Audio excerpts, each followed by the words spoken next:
Hello friends আমি Shubham welcome to my channel it's review time. আর আজকে রিভিউ করব কঙ্গনা রানাওয়াত অরবিন্দ স্বামীর মুভি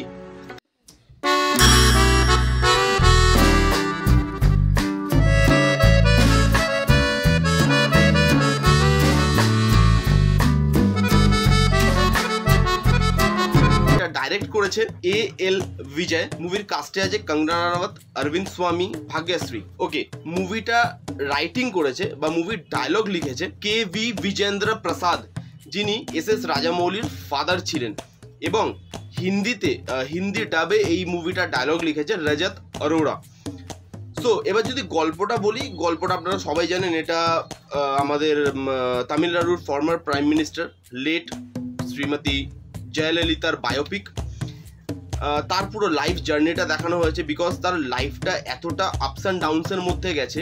প্রথমে অ্যাক্ট্রেস ছিলেন, তারপরে এমজিআরের সাথে তার একটা লিঙ্ক আপের খবর রটে যায় সাউথে, যখন উনি অ্যাক্ট্রেস ছিলেন, যে এমজিআরের রোলটা প্লে করছে অরবিন্দ স্বামী। তো তারপরে তার মুভিতে আসা, মুভিতে নাম করা, তারপরে সেখান থেকে পলিটিক্সে ঢোকা, পলিটিক্সে কী করে কী বাধা অতিক্রম করে তাকে পলিটিক্সে এন্ট্রি করতে হয়। যেহেতু মুভিতেই একটা ডায়লগ আছে, ইয়ে তো মর্দো কা জায়গা হ্যায়, ইসমে औरत का क्या काम। তো আপনি বুঝতেই পারছেন যে কতটা সংঘর্ষ করে তাকে ওই মন্ত্রিত্বটা পেতে হয়, এবং তারপরে তিনি প্রাইম মিনিস্টার হন। তো এই যে ফুল জার্নিটা, একটা 16-17 বছরের মেয়ে, সেখান থেকে প্রাইম মিনিস্টারের যে জার্নিটা, এই পুরো জার্নিটা পোর্ট্রে করা হয়েছে তার বায়োপিকে, যার নাম থালাইভি। তো এবার যদি মুভির কিছু পজিটিভ দিক আর নেগেটিভ দিক নিয়ে আলোচনা করি, প্রথমে মুভির পজিটিভ দিক, পারফরমেন্সেসের মধ্যে প্রথম নাম কঙ্গনা রানাওয়াত। ভাই মান গেয়া, ম্যাডাম যা করেছে, মানে হ্যাঁ, হয়তো পার্সোনাল লাইফে কিছু ভুলভাল কথাবার্তা উনি বলেন। আবার আমি শুনলাম যে মাল্টিপ্লেক্সের মালিকদের সাথেও কিছু একটা ঝামেলা হয়েছে, যার জন্য আমি দেখলাম কোনো মাল্টিপ্লেক্সের থালাইভি মুভিটাকে নেওয়া হয়নি। আমি পিভিআরে, আইনক্স একটা করে শো আছে, পিভিআরে আমি প্রচুর খুঁজেছি, পিভিআরে আমি পাইনি। তো ভুলভাল কিছু কথাবার্তা কঙ্গনা রানাওয়াত বলে থাকে, বাট যে কাজটার জন্য ওনার ইন্ডাস্ট্রিতে আসা, অ্যাক্টিং, যখন সেই অ্যাক্টিংয়ে উনি ঢুকে যান, যখন কোনো ক্যারেক্টার উনি পারফর্ম করে, পুরো জান ঢেলে দেয়। এবং এটা আপনি মুভি দেখলে বুঝতে পারবেন, ইচ অ্যান্ড এভরি সিনে যা এক্সপ্রেশন, মানে এতগুলো লেয়ার আছে মুভিটায়। একটা 16-17 বছরের মেয়ে, সেখান থেকে যখন সে যৌবনে পা দিচ্ছে, তারপরে যখন সে ম্যাচিওর হচ্ছে, তারপরে যখন সে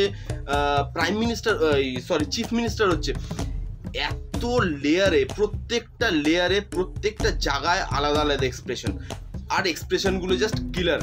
মানে সিনে এত ভালো করে এক্সপ্রেশনগুলো গেছে। কঙ্গনা রানাওয়াত, সিরিয়াসলি বলছি, স্যালিউট। বলিউডের নেপোটিজম নিয়ে উনি অনেক কথা বলেন, উনি অনেক এই নিয়ে টুইট করে থাকেন যে নেপোটিজম, এই হ্যান ত্যান, বাট সিরিয়াসলি বলবো, এরকম অ্যাক্টিং যদি কেউ করতে পারে, তাহলে তার ওই সব নিয়ে কথা বলাটাও আমার মনে হয় জায়েজ। তুমি কাজটা করো, বাকি তোমার সব কথা অডিয়েন্স শুনবে। তো কঙ্গনা রানাওয়াত টপ নচ।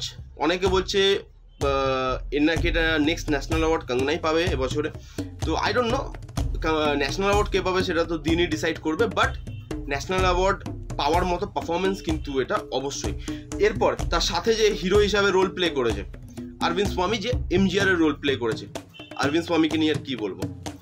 নবরার সাথেও যেরকম রোল প্লে করেছে, পুরো ড্রাস্টিক চেঞ্জ। আর অরবিন্দ স্বামীকে দেখে স্ক্রিনে, আপনি যদি এমজিআরকে দেখে থাকেন বা কোনো ভিডিও দেখে থাকেন, আপনার পুরো মনে হবে অরবিন্দ স্বামী এমজিআরই। অরবিন্দ স্বামীকে আপনি চিনতে পারবেন না, এত ভালোভাবে অরবিন্দ স্বামী ওই এমজিআরের রোলটাকে পোর্ট্রে করেছে। কঙ্গনা রানাওয়াত আর অরবিন্দ স্বামী, এই জুটিটাকে অসাধারণ কেমিস্ট্রি লেগেছে স্ক্রিনে। এরপরে যদি নেক্সট পজিটিভ দিকে আসি, মেকআপ, যেখানে জয়ললিতা ম্যামের মানে বয়স্ক রোলটা দেখাবে, যখন মন্ত্রী হয়ে যাবে, তখন কঙ্গনা রানাওয়াতের মেকআপ অসাধারণ করেছে। ট্রেলারে দেখে মেকআপটা একটু বোঝা যাচ্ছিল, বাট যখন ফিল্ম দেখবেন তখন কিন্তু আপনার মেকআপটা ওরকম মনে হবে না। সিরিয়াসলি বলছি, মেকআপ খুব ভালো। অরবিন্দ স্বামীর এমজিআরের যেরকম মেকআপ করেছে, টপ নচ, খুব ভালো। এরপর যদি নেক্সট পজিটিভ পয়েন্টে আসি, নেক্সট পজিটিভ পয়েন্ট হচ্ছে সিনেমাটোগ্রাফি।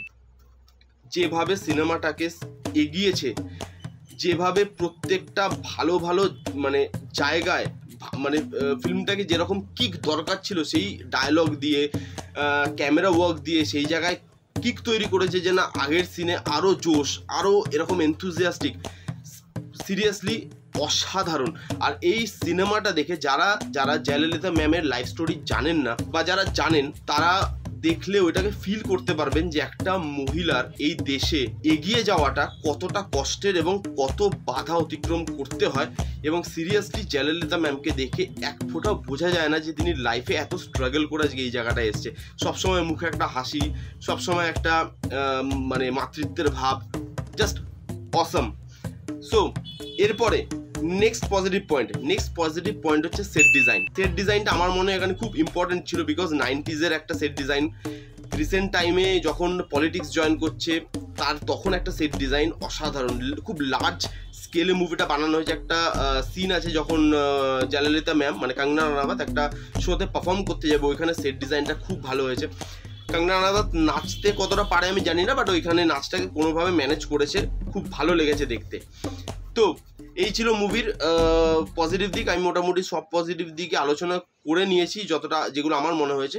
নেগেটিভ দিকে যদি আসি, নেগেটিভ দিকে আমার দুটো নেগেটিভ দিক মনে হয়েছে। ফার্স্ট নেগেটিভ পয়েন্ট যে যখন কঙ্গনা রানাওয়াতকে জয়ললিতা ম্যামের বয়স্ক রোলটা দেখানো হয়েছে তখন কঙ্গনা রানাওয়াত পারফেক্ট, সেরকম একটু হেলদি চেহারা, গালঠাল ফোলা, মেকআপ টেকআপ দিয়ে মোটামুটি ভালোই করেছে।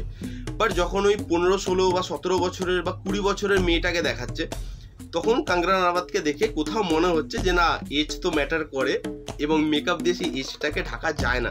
তো সেখানে একটু এজেড লাগছিল এবং যেটা আপনার দেখতে দেখতে না চোখে লাগবে ওই জিনিসটা। সেকেন্ড নেগেটিভ পয়েন্ট হচ্ছে জয়ললিতা ম্যামের মুভির জার্নিটা বা ফিল্মের জার্নিটা, ফার্স্ট হাফটা পুরোটাই হচ্ছে ফিল্মের জার্নি এবং সেকেন্ড হাফটা পলিটিক্যাল জার্নি। তো আমার মনে হয় সেকেন্ড হাফে পলিটিক্যাল জার্নিতে ঢোকার পর মুভিটা না খুব ফাস্ট বেরিয়ে গেছে। আমার মনে হয় উনি মুখ্যমন্ত্রী হওয়ার পরে যদি আর একটু উনার জার্নিটা দেখাতো, জাস্ট মুখ্যমন্ত্রীটা হয়েছে এবং মুভিটা শেষ হয়ে গেছে। আমার মনে হয় মুখ্যমন্ত্রী হওয়ার পরে আরেকটু একটা দুটো সিন বা 5-10 মিনিট এক্সট্রা নিয়ে বা প্রথম দিকে ফার্স্ট হাফে 5-10 মিনিট কেটে এখানে যদি আর একটু সিনগুলোকে ভালো করে পলিটিক্যালি মানে উনি যে এনহ্যান্স করেছে সেটা দেখাতো, তাহলে আমার মনে হয় আরও বেশি জাস্টিফাইড হতো। সো এই ছিল আজকের থালাইভির রিভিউ। থালাইভি দেখতে যাবেন কি যাবেন না? 100 বার যাবেন। আমি তো বলবো যে ভাই যাই হয়ে যাক এই মুভিটা কোনোভাবে মিস করবেন না, পুরো ফ্যামিলির সাথে যান, একটা ভালো মুভি এক্সপিরিয়েন্স করে আসুন। সিরিয়াসলি ইটস অসম, মেকিংয়ের দিক থেকে, পারফরমেন্সের দিক থেকে, lighting, set design, cinematography, all up perfect. আপনার কোনো জায়গায় বোর হবে না, সবাইকে নিয়ে যান মুভি হলে গিয়ে এটাকে এক্সপিরিয়েন্স করুন। আর যারা মুভিটা দেখেছেন তারা প্লিজ কমেন্ট করে জানান যে তাদের মুভিটা কেমন লাগলো, কঙ্গনা রানাওয়াতের পারফরমেন্স কেমন লাগলো, অরবিন্দ স্বামীর পারফরমেন্স কেমন লাগলো। সো এই ছিল আজকে ভিডিওটি ভালো লাগলে please give it thumbs up, like করবেন, কমেন্ট করবেন, শেয়ার করবেন, চ্যানেলটাকে সাবস্ক্রাইব করবেন। দেখা হচ্ছে নেক্সট কোনো ভিডিওতে, ততক্ষণ বাই বাই।